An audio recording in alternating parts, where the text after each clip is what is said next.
Comenzamos entonces. Comenzamos esta nueva lección, es la lección 3. Y esta lección se titula Dios, su carácter y atributo. Su carácter y atributo. Esta es la primera parte de esta lección, la parte 1. Y probablemente tendrá su segunda parte, o sea, eso sí o sí, ¿verdad? Porque no vamos a desarrollar toda la lección en esta clase. Y vamos a ir viendo, vamos a ir avanzando conforme a lo que está en nuestro libro también. Entonces, vayamos ahí, si tienen su libro, pueden abrir en la lección 3. En la lección 3. Y cuando tengan todos, ahí me avisan. Ahí David ya tiene, tía Jorgelina, tía Herminda, tienen todo. Bueno. Sí. Lección 3. Sería la lección 3.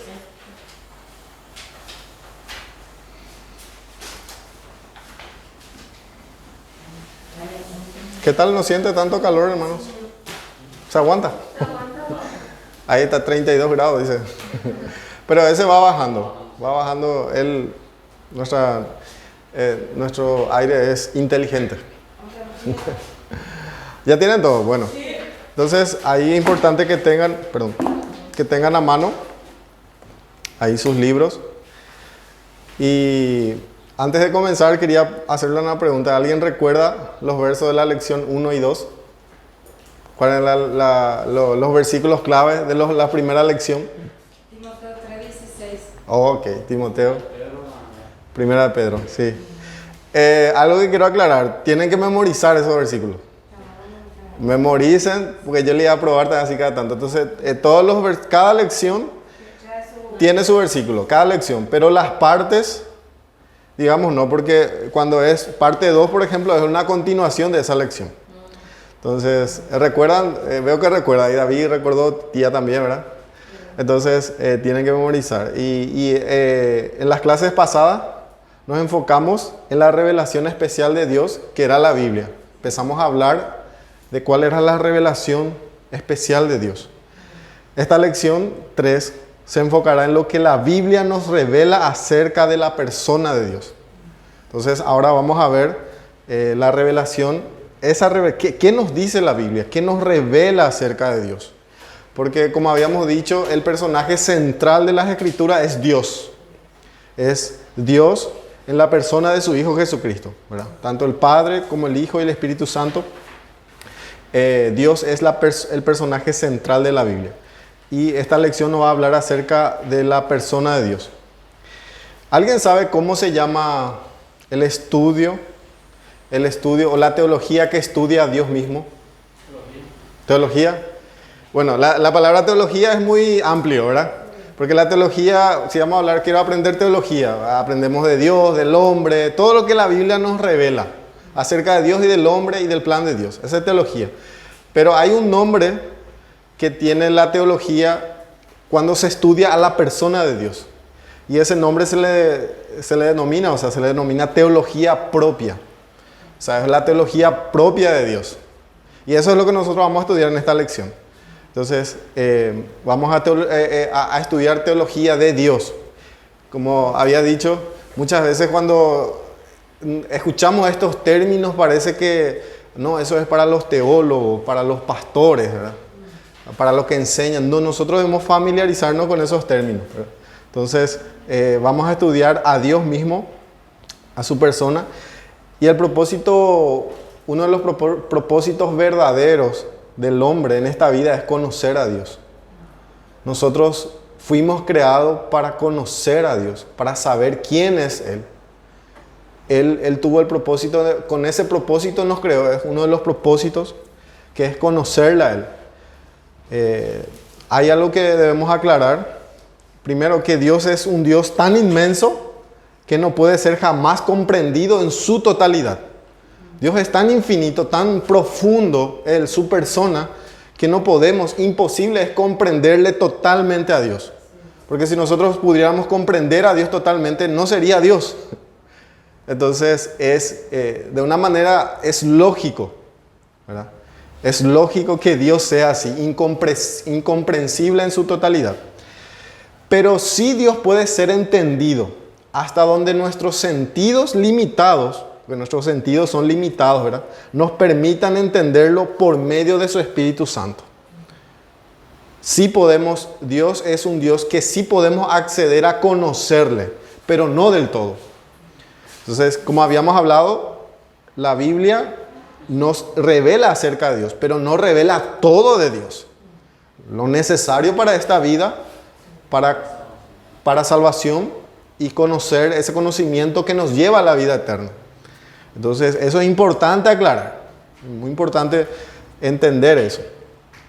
Entonces, Dios es un Dios tan inmenso, ¿verdad? Y solamente por medio de su Espíritu. Porque el conocimiento viene por medio de la revelación del Espíritu. El Espíritu nos revela en la palabra. No hablo acá de revelación nueva. No hablo de que jamás Dios actúa de esta manera. Nos revela algo y no tiene nada que ver con su palabra que Él reveló.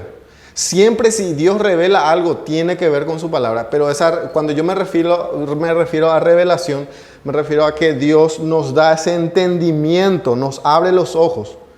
Cosa que yo no estoy entendiendo, Dios me muestra en su palabra. Dios obra por medio de su palabra. Por eso la Escritura dice que la espada del Espíritu es la palabra.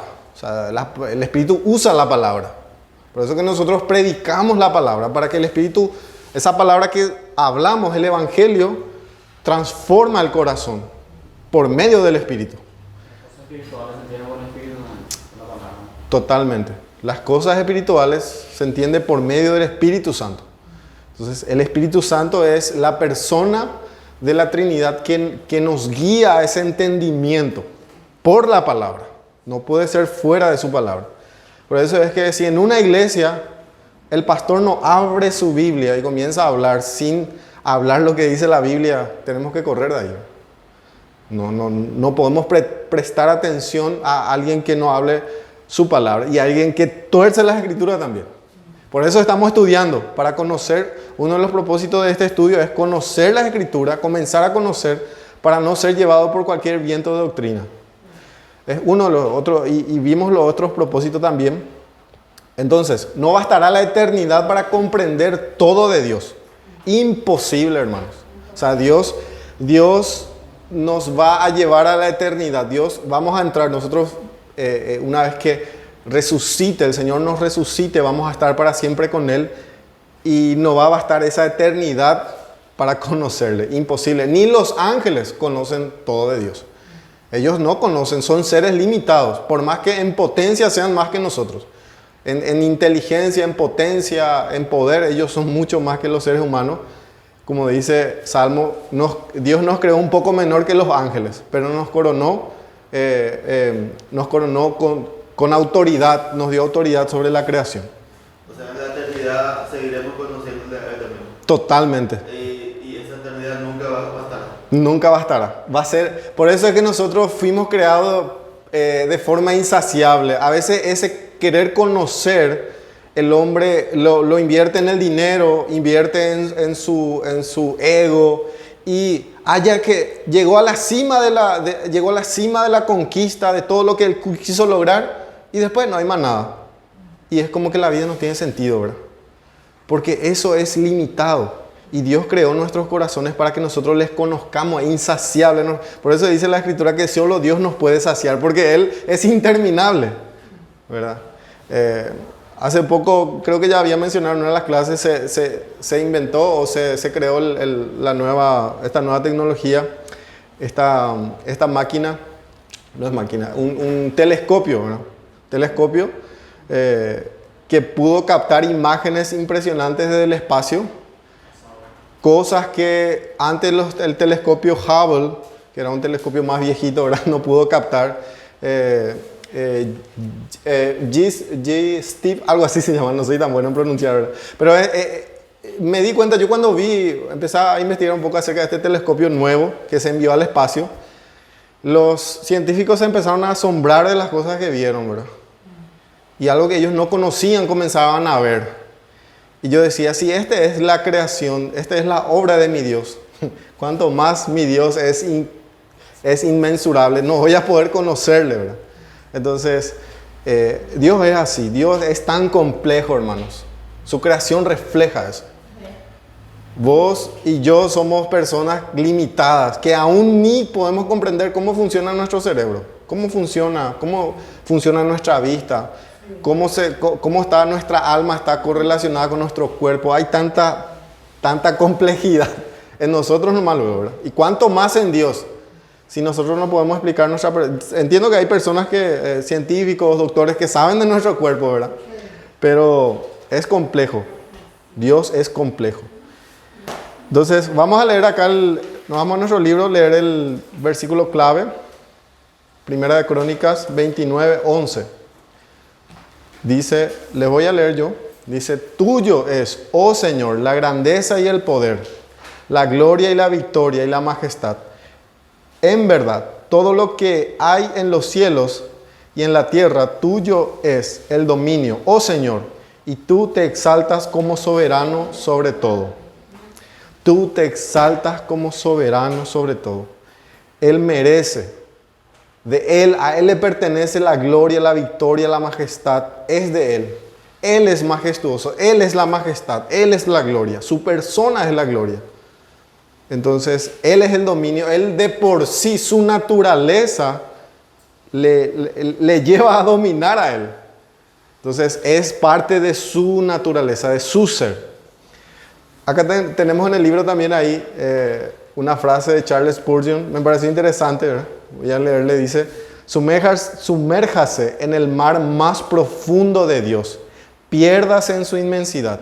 Y usted saldrá de allí como de un lugar de descanso, refrescado y vigoroso. No conozco nada que pueda confortar tanto el alma, calmar de tal manera las hinchadas olas de tristeza, de tal manera... olas de tristeza y dolor, mas hablar paz a los vientos de prueba, como la devota meditación sobre el tema de Dios. Qué tremendo, hermano. Spurgeon siempre con su estilo poético, ¿verdad? Pero que nos hace ver, dice, piérdase, sumérjase en el mar profundo de Dios. Y cuando Spurgeon usa esta metáfora, el mar vemos y es infinito, no tiene fin, parece. Cuando estamos no sé si alguien de ustedes ya se fue al mar o ya vimos por la tele, ¿verdad? Es infinito, es algo que no tiene fin y ese es Dios, ese es nuestro Dios. Algo que quiero aclarar, Dios no es como yo pero más grande, no, Dios es santo, Él es una, si podemos decirlo, una especie totalmente distinta a nosotros. Aunque reflejamos ciertas cosas de Dios, Él es distinto, Él está apartado, ¿verdad?, de nosotros. Apartado en el sentido no que es inaccesible, sino que en cuanto a su naturaleza. Y me llamó la atención porque Spurgeon era un hombre que sufría mucho. Él sufría de depresión y vemos que él encontraba consuelo en buscar a Dios, ¿verdad? Entonces, vamos ahora en el punto 1, ahí del libro. David, ¿vos podrías leer la introducción del libro? En el punto 1 donde dice introducción. Toda esa frase. En las religiones del mundo de hoy hay muchos supuestos dioses y muchas opiniones acerca de cómo es Dios o Dios. La Biblia, al contrario, reclama ser la revelación del Dios verdadero. La Biblia nunca trata de probar que Dios existe. Ella simplemente afirma, en el principio, Dios. Sí, eso dice Génesis 1:1. Dice, en el principio Dios creó los cielos y la tierra. Génesis no comienza, o el autor de Génesis no comienza explicando quién es Dios, de dónde vino. Simplemente dice en el principio Dios. Eso significa que Dios estaba antes de ese principio. Entonces, el autor de Génesis no trata de explicar la existencia de Dios. Él ya lo asume. El Espíritu Santo, inspirando al autor de Génesis, que creemos que es Moisés, y es Moisés, ¿verdad? Porque el Señor Jesús lo afirmó que es Moisés, el autor de Génesis, ya él viene con una premisa clara. Dios creó los cielos y la tierra en el principio. Entonces la existencia de Dios es asumida. Dios existe en sí mismo y por sí mismo. Dios, hermanos, es el único autoexistente. La gran diferencia, esto tenemos que llevar en claro, la gran diferencia entre el creador y la creación es que toda creación es dependiente de algo. No puede existir sin algo. Y Dios es lo que le diferencia abismalmente a Dios de toda la creación, es que Dios es autoexistente, Él se sustenta por sí mismo. Él no necesita de alguien. Él no necesita que alguien le sustente. Por ejemplo, Él no necesita que nadie le dé gloria. Si toda la creación le diera la espalda y concordaran en no darle gloria, Dios continúa siendo ese mismo glorioso en esa misma intensidad. Y si Dios nos llama y nos manda a glorificarle y adorarle a Él, es porque Él nos está llamando a un privilegio. No es que Él necesite gloria. Sí, totalmente. El autoexistente es. Por eso dice Jesucristo, oh Padre, con aquella gloria que tuvimos antes del mundo, dice. Ellos eran, por eso Dios se manifiesta en tres personas, en la Trinidad, ¿verdad? En una relación perfecta en las tres personas de Dios. Dios no estaba solo. No es que Dios necesitó crear, necesito crear porque me siento solo, nadie me ve. Hablo en términos humanos, ¿verdad? Dios no piensa así. Por eso dice, mis pensamientos son más altos que los vuestros. Entonces, Éxodo 3:14. Tía Jorgelina, ¿podés leer? Éxodo 3:14. Mientras David, ¿podés buscar Isaías 43:13? ¿Podés buscar Isaías? Capítulo 43, versículo 13. Y la hermana Jorgelina, Éxodo capítulo 3, versículo 14. Hermana, apenas tenés, ¿puedes leer? 14. Sí. Ya tengo. Sí. Y respondió Dios a Moisés: Yo soy el que soy. Y dijo: Así dirá a los hijos de Israel: Yo soy, me envío a vosotros. Me envío a vosotros. Moisés le preguntó, Dios, ¿y qué le diré a Israel? ¿Qué le diré a mis compatriotas cuando me pregunten, ¿y cómo se llama ese Dios? Y Dios le responde, hermanos, por eso yo creo que la Biblia no puede ser humana. Es imposible, ¿verdad? Porque los seres humanos están acostumbrados a ponerle nombre a sus dioses. Ellos le ponen nombre y de acuerdo a su entendimiento. Y los dioses que los seres humanos crean son semejantes a ellos. Son inmorales, mentirosos. Zeus, por ejemplo, el dios de los griegos, es tan inmoral como ellos. Tiene muchas esposas, toma forma de hombre para acostarse con mujeres. Y vemos, pero acá lo que Dios le responde, le dice, Dios, pero ¿y qué le digo a los israelitas? Dile, yo soy, me envió. ¿Por qué Dios usa este término? Porque era el único término, yo creo que era el único término que encajaba con la persona de Dios. Mira, Moisés, yo soy el que soy. Yo no puedo decirte, ve y dile que el misericordioso te está mandando. Porque Dios es más que misericordioso. Nosotros no podemos encasillarle a Dios solamente en un Dios misericordioso. Él es justo también. No solamente Dios es justo, Él es amor. Entonces, su carácter es tan amplio que la palabra más correcta es yo soy, yo existo. Y Jesús utilizó este término. Por eso, muchos nombres. sí, exactamente. Y los nombres que los hombres ponen a Dios es una faceta de su carácter. Por ejemplo, cuando una de las esposas de Abraham, que era Agar, corre de la esposa de Abraham, de Sara. Dice que ella va en el desierto y encuentra un pozo y ahí se le aparece Dios y le dice, Agar, vuelve a tu sierva, vuelve a tu señora. Porque aquí el hijo que concebirás, yo haré una gran nación de él. Y ella dice, le pone al nombre a Dios, dice, el viviente que me ve. ¿Verdad? Al pozo ahí que estaba, el pozo del viviente que me ve. Entonces ella entendió, wow, este Dios de Abraham no es un Dios como los ídolos de Egipto, porque ella era egipcia.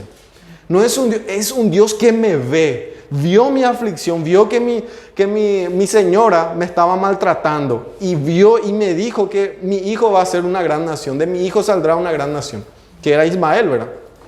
Entonces así Dios va revelándose al hombre, Por eso Génesis es tremendo, hermanos, si leen cómo Dios va revelándose de una manera progresiva a Abraham, a Moisés, a Jacob. Impresionantes, hermano, realmente. Entonces, dice David, ¿podés leer Isaías 43:13? No es 10. ¿Cómo? No es 43, 10. 43:13. Me equivoqué si te dije 43:10. 43:13. Un poquito más, ¿no? 3 versículos más. Aún antes que hubiera día, yo era, y no hay quien de mi mano libre. Libre. Lo Sí. que hago yo, ¿quién lo estorbará? Ahí está. Aún antes que hubiera día, yo era. ¿Qué significa acá día, hermanos? ¿Alguien puede decir? Día. Antes que exista. Acten- La palabra día ahí no es día de un día normal. No. Ahí día se usa como, o sea, se refiere a la era o tiempo transcurrido. Exactamente. Desde el momento en que Dios creó todo. Antes de ese inicio yo ya era, dice. Y ahí confirma lo que dice Génesis. Antes de ese tiempo yo ya era, yo ya estaba, yo ya era completo. Entonces, Él ya estaba desde antes de todo. Por eso es que Dios está por encima de todo. Dios está por encima del tiempo, del espacio y de la materia. Hay algo que nosotros debemos sacar de nuestra mente, hermanos. Que Dios es un Dios que está allá en los cielos, lo más alto, sentado en un trono con un tipo de barba larga y resplandeciente. Quítense, eso no es Dios. Dios no está, Dios no está ahí sentado. Son figuras que la Biblia nos dice cuando dice Dios está sentado en su trono. Lo que nos está diciendo es que Él gobierna. Porque Dios no tiene manos, ni pies, ni cabeza. Dios es espíritu. Claro, en Jesucristo Él es visible. Jesucristo es como la faz de Dios, es lo visible de Dios. Pero Dios no está ahí. La Biblia dice, ¿verdad? Cuando, por ejemplo, y no niego con eso que las visiones que vieron los profetas sean mentiras, ¿no? Ellos vieron a Dios sentado en su trono, pero esa imagen es un lenguaje de Dios para darle a entender una majestad. Por ejemplo, Isaías dice, y vi a Dios sentado en un trono alto, dice, alto y sublime. ¿Qué es lo que te está diciendo ahí? Es que su trono es inigualable. No se compara al trono del rey de Egipto, ni del rey de Persia, ni del rey de Babilonia. Dios está por encima, eso es lo que dice. Cuando dice que sus faldas llenaban el templo, se estaba refiriendo a que la majestad de Dios es tan grande que ni aún en su templo podía contenerle. Porque las faldas, cuando la falda de los reyes, o el vestido, digamos, la túnica de los reyes era más largo, cuanto más largo era más majestuoso. Te daba un lenguaje de majestad. Cuando, por ejemplo, Jacob le hizo túnicas de colores a José, representaba majestad, porque las túnicas, ahí la traducción, algunos dicen que la traducción más exacta es túnicas con mangas largas, y representaba autoridad. Entonces el vestido del rey representa autoridad. Por eso que Isaías ve a Dios con que sus faldas, dice, llenaban el templo, dice. O sea, era demasiado grande este Señor, ¿verdad? Este Dios. Entonces son figuras que nosotros debemos entender de acuerdo al lenguaje de ellos, ¿verdad? De las escrituras. Entonces, ¿por qué las personas cuestionan la existencia de Dios? ¿Alguien sabe eso? ¿Por qué las personas dicen Dios no existe o no creo que Dios exista? ¿O por qué, por ejemplo, la pregunta famosa, ¿verdad? Si Dios existe, ¿por qué hay tanta maldad? Son cuestionamientos del hombre, ¿verdad? Muchas veces estas personas hacen. ¿Ustedes saben por qué? No sentimos, no vibramos, no palpita en el corazón. Y cuando uno siente palpita en el corazón, uno sabe que está el Espíritu Santo. Sí. Existe Dios. Dios se revela, Dios se da a entender en nuestro entendimiento. Ya lo que está diciendo ahí es que Dios se revela. Nosotros tenemos una revelación general, eso habíamos hablado, ¿verdad? Pero le voy a dar la respuesta por qué eso es. El hombre quiere ser centro. Exactamente. Él es el soberano. El hombre no quiere que exista alguien sobre él. Es una de las cosas, uno de los motivos. Entonces, sí, hay personas que lo hacen de manera abierta. Niegan la existencia. A esas personas nosotros les llamamos ateos, ¿verdad? La palabra a significa contra o sin Dios, ¿verdad? Ateo, sin Dios. Si no creen, ¿verdad? Abiertamente lo dicen, pero pocas son las personas. Hay un porcentaje de la población mundial, muy pocos son, ¿verdad? Creo que ni llega ni el 5%, el ateísmo 10% creo. Porque muchos creen que hay un Dios, solamente que el Dios que ellos creen está distorsionado, en un Dios diferente, ¿verdad? No es el Dios de la Biblia, pero su conciencia le dice que hay un Dios. Y están los ateos prácticos, que dicen sí existe Dios, pero viven como si Dios no existiera, ¿verdad? Eso es lo más común. Entonces, ¿por qué? Primeramente nosotros, hermanos, debemos saber que no existe ateos. En realidad no hay ateos. Lo que existe son personas que luchan con todo lo que tienen para tratar de negar a ese Dios. Usan todos los argumentos posibles en su mano para poder borrar a Dios de sus conciencias y borrar a Dios del plano de la existencia. Y cosa que es imposible. Entonces, la Biblia nos dice que no existen ateos, sino personas que luchan en contra de esa verdad creyendo más la mentira. Hay personas que, es cierto, ¿verdad? Piensan, pero si Dios puede existir también, pero existe la posibilidad mínima que no exista. Entonces quieren creer más en esa posibilidad mínima. Yo suelo hablar con ateos, ¿verdad? Hace dentro de las redes sociales veo videos así. La vez pasada estaba viendo un video acerca del origen del hombre, dice, ¿verdad? De la evolución y todo eso. Entonces yo puse un comentario de que los evolucionistas tienen mucho más fe que nosotros. Porque ellos creen en una imposibilidad mucho más compleja. Que algo de la nada pueda surgir algo. Y que de un ser no inteligente pueda surgir una inteligencia bárbara como la que tenemos nosotros, ¿verdad? Sin moral. La moral nace de algo amoral, que no tiene moral, ¿verdad? Porque los animales no tienen moral. Ellos matan por instinto. Pero, bueno, eso es, hermanos, se requiere mucho más fe que creer que existe un Dios que creó todo, un diseñador, ¿verdad? Entonces yo le digo, realmente los evolucionistas tienen una imaginación impresionante, ¿verdad? Pueden, y yo no digo la ciencia es buena y debemos entender la ciencia, pero ellos aplican su filosofía a la ciencia. Y la filosofía es que todo ocurre naturalmente. Entonces, no hay ateos, sino personas que buscan oscurecer a ese Dios que le grita en su conciencia, porque Dios está en la conciencia de cada persona. Entonces, Santiago dice que hasta los demonios creen y tiemblan. Creen y tiemblan, sí. Ellos están por encima de los ateos, ¿verdad? O sea, están en un escalón más, ¿verdad? Solamente que los demonios son ateos prácticos porque creen en Dios, pero no le obedecen, ¿verdad? No se someten voluntariamente a Él, pero... Entonces, no existe ateo. En Romanos 1:20, ellos prefieren creer la mentira.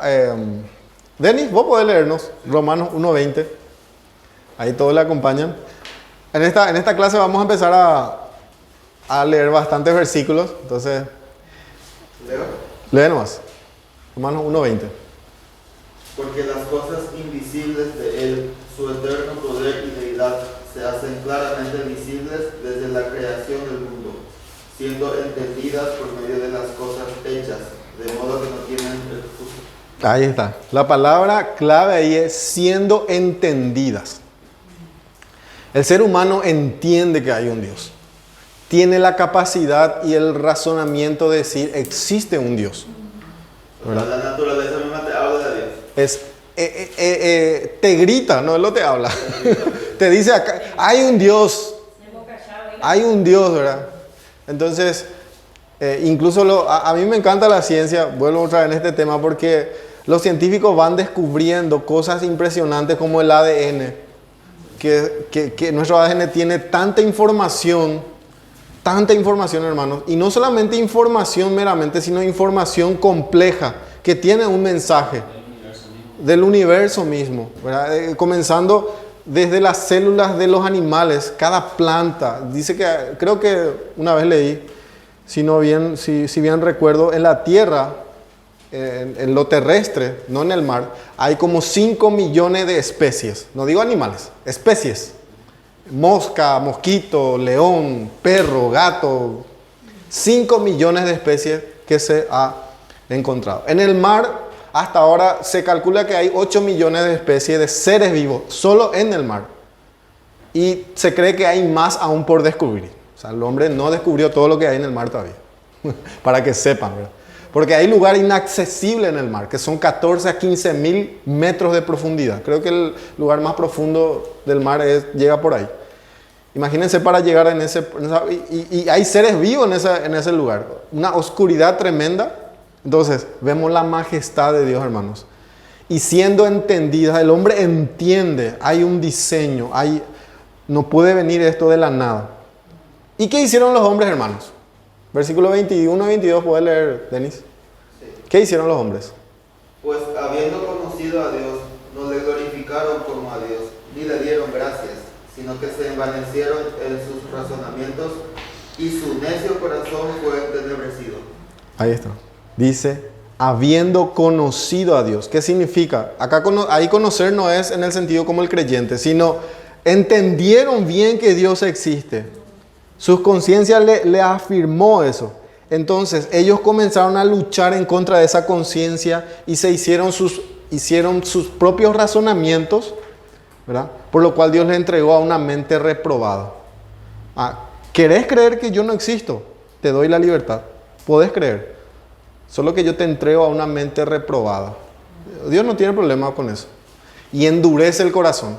Y eso se ve manifestado en el comportamiento. Se va degenerando. ¿Quiénes son los que más apoyan, por ejemplo, la ideología de género? Son ateos.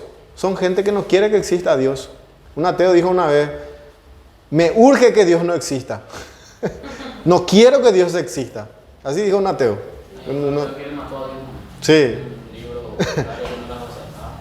Imagínense, hermano, cómo es el hombre orgulloso, ¿verdad? Soberbio y necio. O sea, dice el Salmo, dice el necio en su corazón, no hay Dios, Dios no está en sus pensamientos, no le tiene en cuenta a Dios. Ese es el hombre. Entonces, vamos a ver acá el libro en el punto, ahí tenemos unas preguntas. Dice, ¿cómo describe a Dios el Salmo 89, 7 al 8? David, ¿podés leer el Salmo 89? O buscar, mejor dicho, buscar. Tía Jorgelina, ¿podés buscar Isaías 43, 10? Ahora sí, Isaías 43, 10. Y a tía Herminda le voy a pedir que busque Isaías 42, 8. ¿Le podés ayudar? Sí. Sí, podés leer. 42, 8. 42, 8. Salmo 89, 7. Sí. Dios temible en la gran congregación de los santos y formidable sobre todo cuanto está alrededor de él.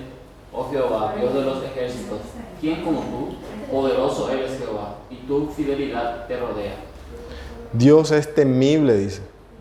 Ahí podemos colocar como respuesta, Dios es un ser temido, Dios es de ser temido. Él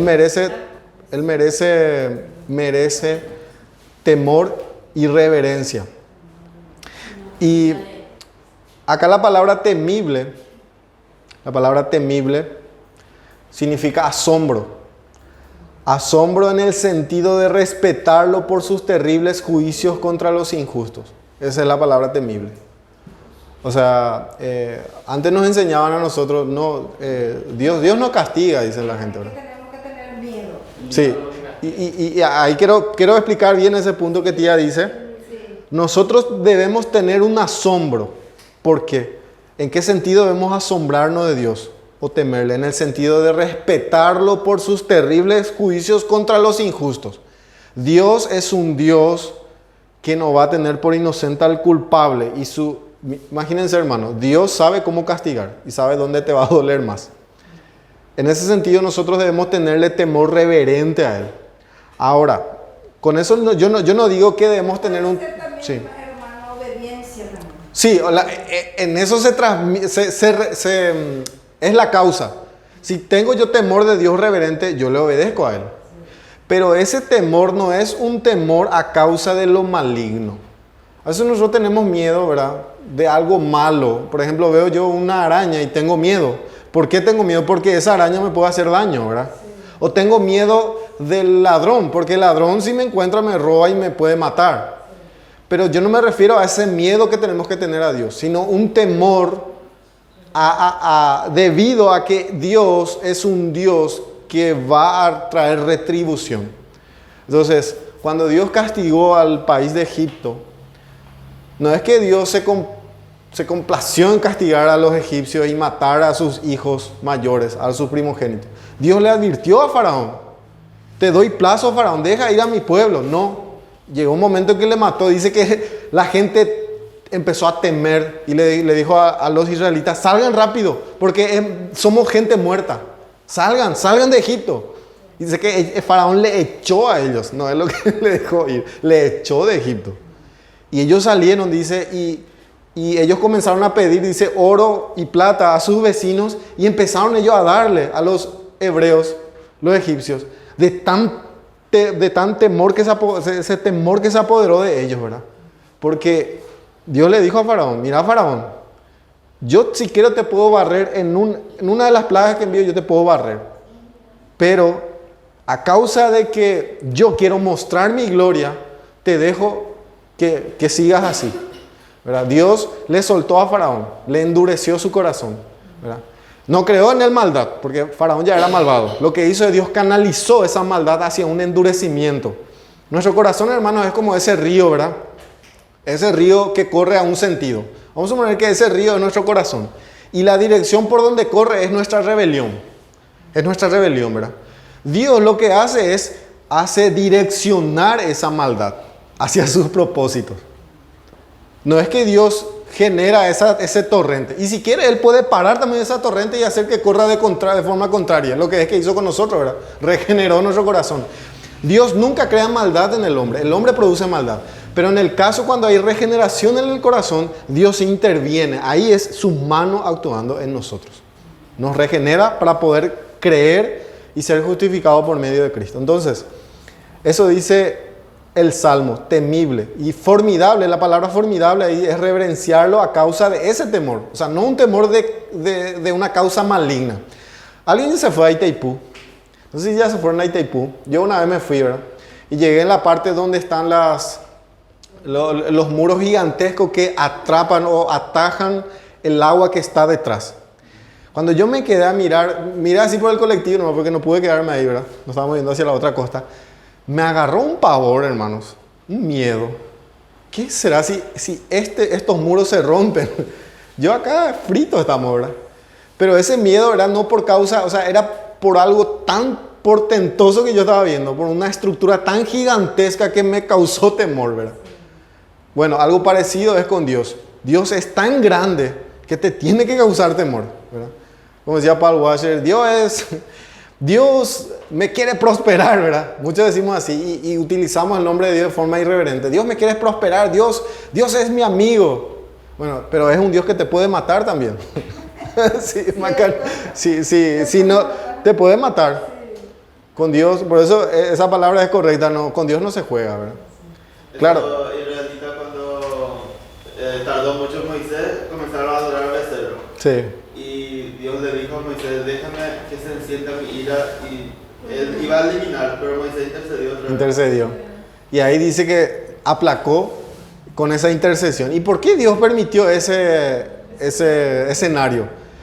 Porque Dios estaba mostrando ahí que Dios es un Dios que sí oye a sus siervos, ¿verdad? Y Moisés estaba siendo un tipo de Cristo. Porque Cristo es el que absorbió la ira de Dios, ¿verdad? Sí, Él intercede por nosotros. Entonces Moisés estaba haciendo un tipo de Cristo, apuntando a Cristo. Y Dios le dijo a Moisés: deja que se encienda mi ira, porque era justo. Dios tenía que barrerle al rollo ya ahí. Y Dios incluso le dijo: déjame, porque yo de ti levantaré descendencia para mi pueblo. Y Moisés le dijo: no, Dios, ¿qué dirán los egipcios? Sacaste a tu pueblo para matarle en el desierto, ¿verdad? No es que Dios estaba recibiendo consejo de Moisés. Dios permitió este escenario para mostrarnos de que la intercesión de Cristo es válida delante del Padre. Cristo intercede por nosotros. Entonces, Isaías 43:10, ¿quién es que iba a leer? La hermana Jorgelina. 43:10. Vosotros sois mis testigos, dice Jehová, y mi siervo que yo escogí, para que me conozcáis y creáis, y entendáis que yo mismo soy. Antes de mí no fue formado Dios, ni lo será después de mí.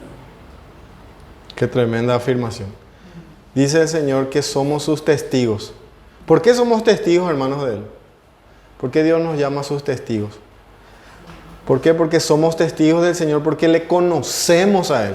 Tenemos una intimidad con Él. Y nosotros donde nos vamos, llevamos a Dios, el conocimiento de Dios con nosotros, ¿verdad? Interesante porque Dios nos dice ahí, ustedes llevan mi testimonio, o llevan lo que no dice, ustedes son mis testigos. Y es un pasaje paralelo a lo que Jesús dijo en el Hecho, ¿verdad? Me seréis testigos desde Jerusalén hasta los confines de la tierra. Ustedes son testigos. Ustedes llevan mi nombre consigo, porque Cristo habita en nosotros. Y claro, ese testigo, del ser testigo, se manifiesta por medio de la conducta y la proclamación del Evangelio. Nosotros somos los verdaderos testigos de Jehová. Sí. Y ellos son testigos sin Jehová. Lastimosamente, ¿verdad? Porque no enseñan lo que el Señor enseña en su palabra. Entonces, Isaías 42, 8. ¿Quién tenía que leer eso? Tía. Lea un poco, tía. Yo soy el Señor, ese es mi nombre. Mi gloria a otro no daré, ni mi alabanza a imágenes talladas. Qué claro. Clarito. Dios no va a dar su gloria a nadie. ¿Qué significa eso? Que solo Dios es digno de recibir la alabanza y Él hace todo lo que hace. Todo lo que Dios hace, hermanos, es para su gloria. Hay algo que realmente me impactó hace un tiempo, ¿verdad? Cuando leí una parte donde dice, y perdonaré tu pecado por amor a mí mismo, dice. O sea, Dios se inspira en sí mismo para perdonar a su pueblo. Porque si Dios nos va a perdonar mirándonos a nosotros, primero lo va a hacer injusto. Porque Él no debe perdonarnos. Dios no está obligado a perdonarnos, hermanos. Pero Él quiso perdonarnos. Y su perdón es justo. No es que Dios es injusto, hizo de un lado su justicia para perdonarnos. Eso yo discutí una vez con un judaizante, ¿verdad? Me dice que la muerte de Cristo no tiene sentido. Y yo le dije, ¿vos crees en el Dios del Antiguo Testamento nomás? Sí, yo creo solo en el Dios del Antiguo Testamento. La muerte de Jesús no tiene sentido. No. Dios me perdona y me perdona. Entonces Él hace a un lado su justicia. ¿Y quién paga por esa maldad que es perdonada? ¿Quién paga? Entonces Dios es un Dios, vos estás creyendo en un Dios que ama o perdona. Dice en Proverbios, tenemos un problema ahí porque en Proverbios dice que Dios abomina a aquel que declara inocente al que es culpable. Y eso es lo que Dios hizo con nosotros, nos declaró inocente, siendo nosotros culpables. Pero Él satisfizo su justicia en Cristo. Él derramó esa justicia en su Hijo. En vez de derramar sobre vos, derramó sobre su Hijo. Entonces, la muerte de Cristo encaja perfectamente en el plan de Dios. Es el caracú de las Escrituras, la obra de Cristo. Entonces, Dios es justo. ¿Y cómo nosotros le conocemos a Él? Esa es la pregunta. Por medio de las Escrituras en una vida transformada, ¿verdad? Entonces, solamente Dios es digno de toda alabanza. En el punto 2 de nuestro libro, tenemos ahí la importancia de conocer a Dios. Una pregunta más, hermano. ¿Podemos conocer a Dios realmente? ¿Se puede conocer a Dios? Se puede. Amén. Porque Él se reveló. En el punto B, dice, en vez de jactarse en sabiduría, poder o riquezas, ¿en qué es lo único que Dios dice que el hombre debería jactarse? En conocerle y entenderle. Jeremías 9:24. Denis, vos podés leer eso. Jeremías 9:24. Le dije que íbamos a leer mucho texto hoy. Porque la Biblia está repleto de Dios, de su carácter, hay tantas afirmaciones acerca de Dios. Jeremías 9:24. Después de Isaías viene. ¿Puedes leer? Sí, leemos. Juan, ¿puedes buscar vos, David? Juan 17:5, ¿verdad? Perdón, 17:3. Jeremías 9:24. Sí. Mas alábese en esto el que se hubiere de alabar, en entenderme y conocerme, que yo soy Jehová, que hago misericordia, juicio y justicia en la tierra, porque estas cosas quiero, dice Jehová. Ahí está. Estas cosas quiero. Dice, en el contexto en que fue dado esta palabra, fue dado en el contexto de cuando Jeremías estaba profetizando y le llamaba al pueblo al arrepentimiento, y el pueblo estaba confiando en su ejército, en sus sabios, en sus gobernantes. Entonces Dios dice, no se jacten por eso. No se jacten en sus caballos, en su fuerza, en su sabiduría, en su riqueza. El sabio no se jacte de su sabiduría, sino en esto, en realmente entenderme y conocerme. ¿Y qué significa acá entenderme? ¿Por qué usa este término Jeremías? Este término se relaciona con el saber de Dios que lleva a la práctica de sus mandamientos. O sea, cuando nosotros decimos, cuando el hebreo decía, aquel es un entendido o aquel es un sabio, ya daba por hecho que esa persona practicaba la ley. Nosotros nomás que en nuestro contexto, cuando decimos que escuchamos a alguien que tiene buena dicción, habla bien o habla bien la Biblia, que es sabio, decimos, ¿verdad? Pero el hebreo entendía diferente. El hebreo entendía que él era sabio si practicaba. No separaba esos conceptos de saber. Por eso es que Dios dice ahí, en que yo hago misericordia, ¿verdad? Justicia, juicio. Esas tres cosas. En esto se alabe aquel que quiera alabarse, ¿verdad? Podemos también entender como aquel que quiera distinguirse. ¿Quiere alguien ser distinguido? No se distinga por saber tener un conocimiento o por tener riqueza. Distínganse por hacer mi voluntad. Y la palabra ahí, conocerme, y usa estos dos, ¿verdad? En entenderme y conocerme. Y la palabra conocerme es el término que se relaciona o está definido como estar familiarizado con algo, o una cercanía, una intimidad. Eso. Si yo hago la palabra de Dios, si yo pongo por obra su palabra, es porque yo tengo una cercanía. La palabra conocer también se usa en un sentido, un eufemismo de intimidad, ¿verdad? De pareja, intimidad sexual, o sea, de unión. Entonces, Dios usa esta palabra para decir aquel que pone en práctica, aquel que es misericordioso, es justo, es aquel que me conoce, ¿verdad? Y en eso debe distinguirse o alabarse si uno quiere alabarse. Según este pasaje, sí podemos conocer a Dios entonces. Y lo más importante es conocer a Dios para conocernos a nosotros mismos. Ese es el punto, como decía Calvino, ¿verdad? Si quieres conocerte a vos mismo, conoce a Dios primero. Busca de Dios. ¿Por qué? Porque mi eternidad depende de si yo conozco, si yo le conozco. ¿Está bien eso, hermano? Jesús dijo en Juan, ahí podés leer, David, Juan 17:3. Y esta es la vida eterna, que te conozcan a ti, el único Dios verdadero, y a Jesucristo a quien has enviado. Y ahí conocer no es como nosotros entendemos de algo intelectual meramente, es tener relación íntima con Él, cercanía, familiaridad, ¿verdad? Yo puedo decir, yo sé del presidente de la República, pero yo le conozco al presidente, es otra cosa, significa que él te conoce. Y significa que si vos te vas a su palacio te vas a decir, no, pasa nomás. No, él no necesita ningún protocolo, que pase acá en mi sala.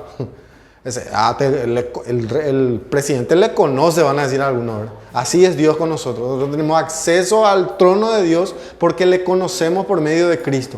Esa cercanía. Entonces, eso es lo que dice Juan, ¿verdad? Y por eso es importante conocer a Dios. Hay un pasaje muy impactante en Mateo 7:21, dice, Señor, Señor, en tu nombre echamos fuera demonios, hicimos sanidades, ¿verdad? Y Jesús le dirá, apartaos de mí, porque nunca os conocí, hacedores de maldad, le dice. Ahí si ustedes se fijan en esa frase, dice, nunca os conocí, pero después dice, hacedores de maldad. O sea, Jesús sabía de ellos, sabía que eran hacedores de maldad, pero nunca les conoció. Nunca yo fui familiar de ustedes. Y eso también es un versículo fortísimo, ¿cómo se dice? Para decir que aquel que se aparta de los caminos del Señor y nunca más vuelve es porque nunca le conoció a Cristo. Por eso es que en medio de la iglesia local estamos de todo, hermanos. Estamos los que conocemos a Cristo, Dios sabe quién es de Él, y hay algunos que creen que le conocen, pero no le conocen. ¿Por qué? Porque se apoyan simplemente en venir a la iglesia y creen que por venir a la iglesia son salvos o por tener una denominación o cosas así. Entonces es bastante, por eso es, hermano, por eso es que es importantísimo conocer a Dios, crecer en ese conocimiento y todo lo que conocemos de Dios ir practicando, ¿verdad? Pero no nos frustremos tampoco, hermanos, si nosotros a veces fallamos. Claro que somos hombres, fallamos, pecamos, pero ese crecimiento es lo que Dios nos demanda. Tenemos una responsabilidad en crecer, en conocerle a Él. Entonces, para avanzar un poco, Dios es incomprensible, pero no inaccesible. Eso tenemos que saber. Dios no se puede comprender del todo, como dijimos al principio, pero sí Él se puede acceder. ¿En qué sentido Dios es un Dios incomprensible? Romanos 11, 33 al 36. A ver qué puede leer. ¿Quién ya leyó? David, ahí va a leer. Romanos 11, ¿cuánto? 11, 33 al 36. Oh profundidad de las riquezas de la sabiduría y de la ciencia de Dios. Cuán insondables son sus juicios e inescrutables sus caminos. Porque, ¿quién entendió la mente del Señor? ¿O quién fue consejero? ¿O quién le dio el primero para que le fuese recompensado? Porque de Él, por Él y para Él son todas las cosas. A Él sea la gloria por los siglos. Amén. Qué tremendo versículo. Pablo esto dice en un clímax. Viene leyendo, si ustedes leen Romanos 10 y 11, Pablo estalla en una alabanza ahí y dice: oh profundidades de las riquezas, de la sabiduría de Dios, cuán insondables son sus caminos. Entonces, ¿en qué sentido Dios no es un Dios predecible? Acá Pablo lo que dice es que insondable significa que yo no puedo, la palabra insondable es sin fondo, no voy a hallar el fondo, no voy a comprender del todo. Eso es lo que está diciendo acá. No tiene rastro, no podés rastrear. Cuando ponemos GPS, el GPS nos rastrea a nosotros, nos marca por dónde nos vamos. Eso no podemos hacer con Dios. Yo no puedo predecir sus caminos. Es muy, muy alto para nosotros. Ni jamás vamos a comprender, ¿verdad? Entonces, ¿en qué sentido es que Dios es un Dios incomprensible? En el sentido de que Dios no es un Dios predecible, como le decía, en sus planes debido a la riqueza de su sabiduría y de sus juicios y a la grandeza de sus planes eternos. Pero sí Dios es un Dios accesible. ¿En qué sentido? En que podemos conocer su plan, no del todo, ni en su profundidad, sino como Dios se ha revelado por su Espíritu, por medio de su palabra. 1 Corintios 2, 10. Tía, ¿puede leer, tía Jorgelina? 1 Corintios 2, 10 al 11. Y ahí le dejo el punto A como tarea, ¿verdad? El punto A del número 2, del punto número 2. Sí, léelo, Matías. Pero Dios nos la reveló a nosotros por el Espíritu, porque el Espíritu todo lo escudriña, aún lo profundo de Dios. Porque ¿quién de los hombres sabe las cosas del hombre, sino el Espíritu del hombre que está en él? Así tampoco nadie conoció las cosas de Dios, sino el Espíritu de Dios. Exactamente, hasta el 11. Dice Pablo ahí, Pablo está hablando del Evangelio ahí, del conocimiento del Evangelio. ¿Cómo Dios reveló su plan? Solamente por medio del Espíritu. ¿Por qué? Porque nuestro Espíritu, dice que el Espíritu de Dios es el único, la persona, la tercera persona de la Trinidad, del Espíritu Santo, es el único que conoce a profundidad el ser de Dios. Es el único.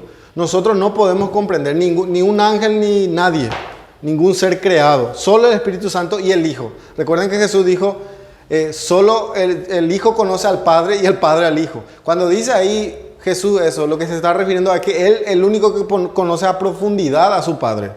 Y tanto también el Padre conoce a profundidad al Hijo. Entonces, cuando dice acá, cuando decimos que Dios sí es accesible, Él es accesible por medio de su Espíritu y fue accesible. O sea, Dios le reveló por el Espíritu a los apóstoles el misterio del Evangelio. La esencia y la profundidad del Evangelio, Dios le reveló a Pablo y a los apóstoles.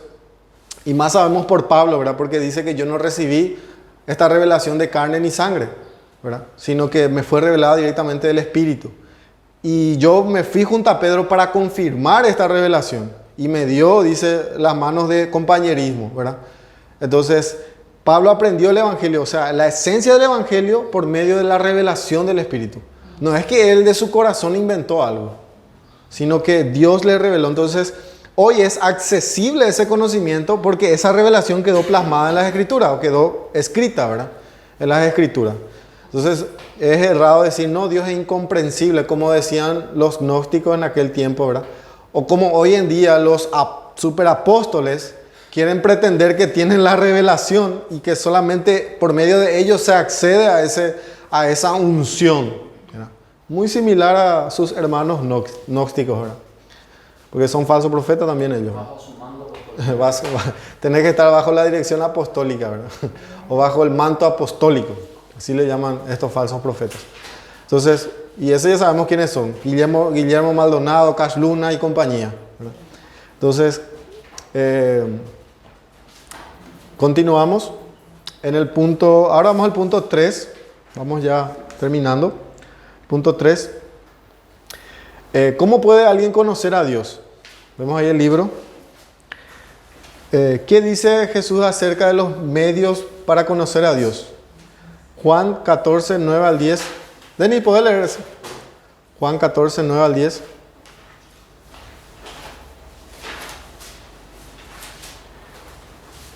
David, vos podés abrir en Colosenses 2, 9. Colosenses 2, 9. Sí, tía Jorgelina, vos podés abrir Hebreos 1, 3. 1, 3. Sí, lee nomás ya, Denis. Juan 14, 9. 9 al 10. 9 al 10. Jesús le dijo, tanto tiempo hace que estoy con vosotros y no me has conocido, Felipe. Sí. El que me ha visto a mí, ha visto al Padre. ¿Cómo pues dices tú, muéstranos el Padre? ¿No crees que yo soy en el Padre y el Padre en mí?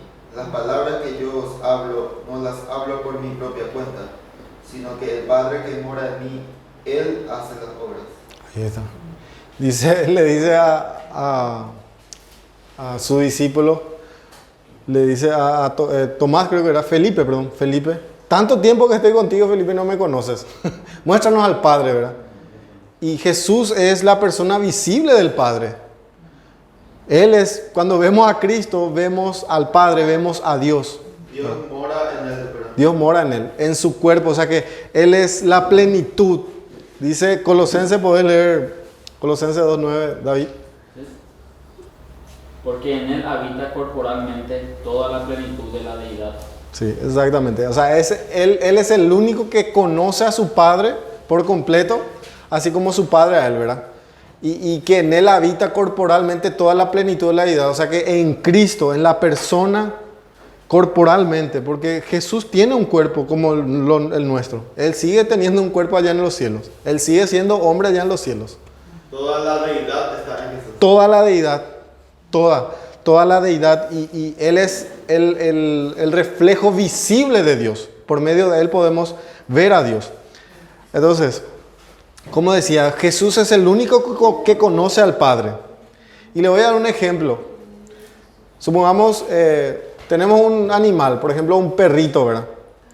Este perro tiene una inteligencia, tiene una cierta inteligencia, tiene ¿cómo se dice? Un instinto. Él sabe cuándo tiene que comer, cuándo debe ir al baño, sabe quiénes son personas extrañas, nos obedecen, conoce nuestra voz, ¿verdad? Cuando le decimos su nombre. Tiene una cierta inteligencia este perrito, ¿verdad? Los perros, los animales, ¿verdad? Pero jamás ese perro va a conocer la forma de pensar de un ser humano, por ejemplo. Tratan por hacerle entender a tu perro que él conozca tus pensamientos o entienda cómo vos pensás. Imposible es. Solo otro ser humano como vos y como yo va a poder entender cómo vos pensás y va a conocer tu profundidad. Así también es Dios en cuanto al Hijo y al Padre. Solo Dios, solo el Hijo puede entender a profundidad todo el pensamiento de Dios, porque Él es Dios, es de la misma esencia, ¿verdad? Entonces, en ese sentido. Y Hebreos 1.3, tía, ¿tenés? El cual, siendo el resplandor de su gloria, la imagen misma de su sustancia, y quien sustenta todas las cosas con la palabra de su poder, habiendo efectuado la purificación de nuestros pecados por medio de sí mismo, se sentó a la diestra de la majestad en las alturas. Sí, qué tremenda afirmación de Hebreos. Este sí que totalmente habla de la deidad del Hijo, el cual siendo el resplandor de su gloria y la imagen misma de su sustancia, dice. ¿Qué más querés para decir que, para entender que Jesús es Dios, ¿verdad? O sea, Él es la parte visible o lo visible de Dios. Y no solo eso, Él sustenta todas las cosas con la palabra de su poder. ¿Sabían que Jesús es el que sustenta la creación? Él sigue sustentando. Dios no es que hizo la creación y dejó que se sustente por leyes independientes a Él. Como que alguien que crea un reloj, ¿verdad? Y deja que corra solo. Vos no tocás el reloj para que... No, Dios no es así con la creación. Dios está en cada planta que nace, en cada gota de lluvia que cae, en cada rayo de sol que llega a la tierra. Él está ahí. Él está interviniendo. Él está haciendo posible eso. Interviene activamente. Activamente Dios. Dios está activando en su creación. Dios no es un Dios ocioso que está allá en su trono sentado y mirando qué es lo que pasa, ve ahí todo. No, quitémonos de eso. Yo tenía ese concepto en la mente, pero no es así. La Escritura nos dice que Él sustenta. Yo también pensaba que Él está sentado en su trono. Sí. Sí, y todos tenemos ese pensamiento. Esperando que le sorprendamos. Sí, con tu ofrenda. Trae tu ofrenda al altar. Entonces, es tremendo, hermanos, realmente, y tenemos el privilegio de conocer a Dios, de ir conociendo de Él. Y en las lecciones siguientes vamos a ir hablando más profundamente de la deidad de Cristo. Y para ir terminando, quiero citar lo que dice nuestra confesión de Londres acerca de Dios. Y presten atención, mucha atención, cómo nuestra confesión habla del Señor, y me impactó realmente. Es algo tan condensado. Dice: el Señor nuestro Dios es un Dios único, vivo y verdadero, cuya subsistencia está en Él mismo, y es de Él mismo, infinito en ser y perfección, cuya esencia no puede ser comprendida por nadie. Ahí hablamos, ¿verdad?, de la incomprensión. Dios no puede ser comprendido del todo por nadie, sino por Él mismo. Dios es el único que puede entenderse a sí mismo. Es espíritu purísimo, invisible, sin cuerpo, miembros o pasiones. Acá lo que se refiere a nuestra confesión, que Dios no se guía por una pasión externa a Él. No es que Dios, pobrecito, lo que yo decreté voy a cambiar otra vez. No. A veces vemos en la Escritura cierta forma como Dios se manifiesta, pero es un lenguaje para que nosotros entendamos. En realidad Dios no se mueve por una pasión fuera de Él. Nosotros sí. Nos vamos en el tránsito, ahora nos pasa enfrente a alguien, le bocinamos ahí. Alguien externo a nosotros nos hizo despertar nuestra pasión. Dios no es así. Un ateo le puede gritar a Dios, maldecir a Dios. No, Dios no tiene la necesidad de tirarle un rayo. Él va a hacer eso cuando Él determine, matarle cuando es su día, ¿verdad? Dios no, a eso se refiere acá cuando dice que Él sin cuerpo, miembros o pasiones. El único que tiene inmortalidad y que habita en luz inaccesible, inmutable, inmenso, eterno, inescrutable, todopoderoso, infinito en todos los sentidos, santísimo, sapientísimo, liberísimo. Liberísimo, ¿sabe qué significa? Que Él es libre para hacer todo en cuanto a lo que Él es. Nosotros no somos liberísimos, habla de libertad ahí. Yo soy libre, pero yo si me voy y me quiero tirar de un 5º piso, yo quiero volar, voy a decir, ahí me tiro y me voy a caer y a reventar. No soy libre para hacer lo que quiera. En ese sentido, dice la confesión, Dios es liberísimo. Él puede hacer cuanto quiera y como quiera, ¿verdad? Cuanto su decreto lo determine, ¿verdad? Dice absoluto, que hace todas las cosas según el consejo de su inmutable y justísima voluntad para su propia gloria. Es amantísimo, benigno, misericordioso, longánimo, abundante en bondad y verdad, perdonando la iniquidad, la transgresión y el pecado, galardonador de los que le buscan con diligencia, y sobre todo, justísimo y terrible en sus juicios, que odia todo pecado y que de ninguna manera dará por inocente al culpable. Eso dice nuestra confesión. Qué tremendo, hermano. Cómo el Señor dotó a su iglesia y mostrándole a nuestro hermano del pasado cómo es nuestro Dios. Y todo esto está en la Escritura, ¿verdad? Todo esto hace eco de cada versículo. Entonces hoy lamentablemente solo los cristianos profesantes buscan conocer no a Dios, sino a lo que Dios les pueda dar aquí en la tierra, ¿verdad? Los hombres en realidad quieren ir al cielo, hermanos. Ustedes sabían, los pecadores quieren ir al cielo. Pero ellos y creen que se van a ir, ¿verdad? Pero en un cielo donde Dios no esté. Porque el hombre quiere una vida eterna. Porque ama el deleite, los placeres y todo cuanto pueda satisfacerle. Pero jamás tendrán vida eterna sin tener al Dios que es la vida eterna. El hombre quiere ir porque quiere el deleite. Salgan nomás a la calle ahí los sábados, escuchen ahí, vamos a tomar, vamos a chupar, vamos a comer un asado. Ama el deleite, quiere satisfacerse a sí mismo. Lo que ellos no quieren es que Dios esté presente.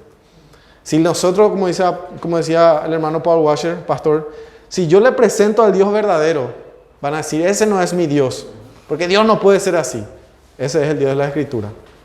Entonces, terminando con el pasaje, quiero leer Isaías, reflejando esta idea. Isaías, si me acompañan, voy a leer yo. Isaías capítulo 30, versículo 9 al 13. Isaías 30, versículo 9 al 13 dice, les leo ahí, dice, porque este pueblo es rebelde, hijos mentirosos, hijos que no quisieron oír la ley de Jehová. Lean, hermano, esto como si fuera que estoy leyendo la vida de cada uno de nosotros antes de conocer a Dios y la vida de toda la historia de toda la humanidad. Dice, hijos que no quisieron oír la ley de Jehová, que dicen a los videntes, no veáis, y a los profetas, no nos profeticen lo recto, decidnos cosas halagüeñas, profetizad mentira, dejad del camino, apartaos de la senda, quitad de nuestra presencia al Santo de Israel.